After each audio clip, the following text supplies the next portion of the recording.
하나님은 설교를 통해서 교회와 목사님 그리고 성도들을 어떻게 만져가실지 여러 가지 구체적인 사례들이 많이 있으실 것 같아요. 하나씩 또 나눠주시면 참 좋겠습니다. 네.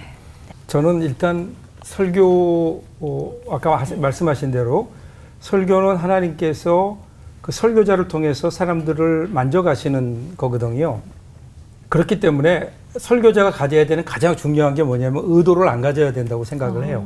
제 설교 철학의 첫 번째예요. 그래서 설교 준비할 때 일단 내 마음속에 아무런 의도 없이 말씀을 대하는 게 좋겠다. 그래서 내 마음속에 어떤 목적이 있으면 이번 설교할 때 내가 이 설교를 해야 되겠다. 이러한 어떤 목적을 가지고 해야 되겠다라고 하면 그러면 거의 실패하더라고요.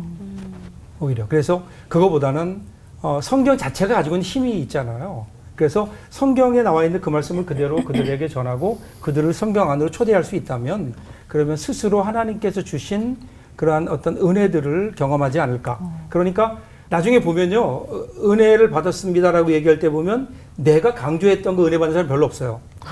자기 나름대로 그 말씀 속에 들어와서 하나님이 주시는 그 순간의 음성들을 듣는 거예요. 그 자기가 깨닫는 거예요. 자기가 고민했던 문제를 전혀 다른 데서 해결함을 받기도 해요.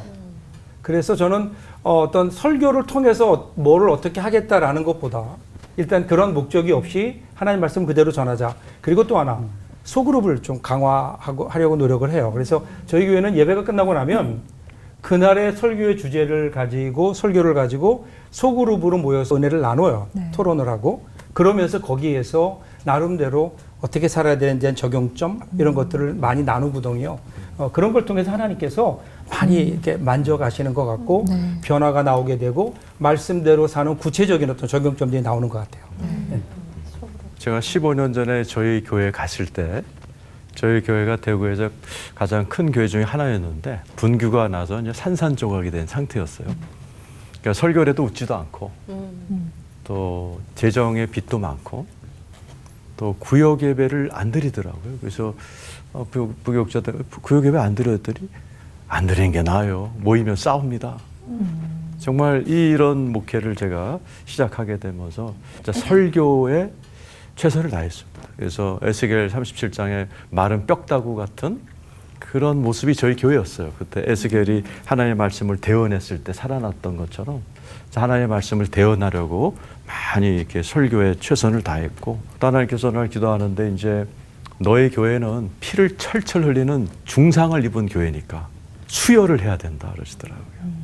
그러니까 수혈이라는 것은 네가 하지 못하는 그런 치유, 설교할 수 있는 사람들을 모셔다가 이렇게 설교를 하도록 하라 그래서 한 2년을 그렇게 했습니다.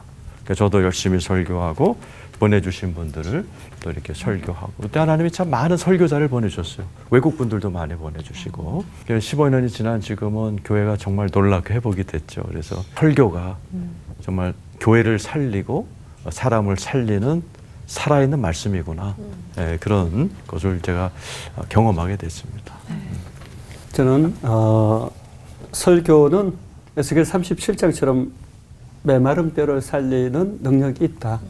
또 에스겔 47장 말씀처럼 그 은혜의 수위가 높아지면 높아질수록 변화되어지는 역사가 반드시 나타나고 하나님의 행하시는 일들이 반드시 나타난다라고 생각을 해요. 그러려면 이제 설교자는 좀 샘물과 같다.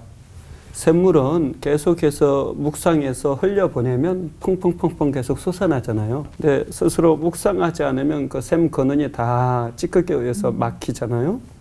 그러면 설교는 결국 이게 흘려보내는 건데 샘물이 흘러가는 곳마다 살아나는 역사들이 있잖아요. 꽃이 피어나고 향기를 토하고 벌과 나비들이 이렇게 모여들고 이런 물이 흘러가는 곳마다 그런 생명의 역사가 있는 것처럼 저는 설교를 제대로 우리가 듣고 집중하면 어떤 메마른 인생도 살아날 수 있고 또 그 은혜의 수위가 깊어지면 깊어질수록 어떤 문제들도 그 안에서 점점 하나님의 역사 속에서 빚어진다라는 생각을 합니다. 그래서 그런 설교자로서 누리는 가장 큰 행복이라면 정말 설교 준비하는 거 너무나 힘들고 고통스럽거든요. 가장 큰 축복은 제가 제일 먼저 은혜 받고 묵상하고 설교 준비를 하기 때문에 제가 그 가장 많이 은혜를 받는 것이 아닌가. 그리고 제가 살아나고 제가 변화돼 가는 것이 아닌가 싶습니다. 네.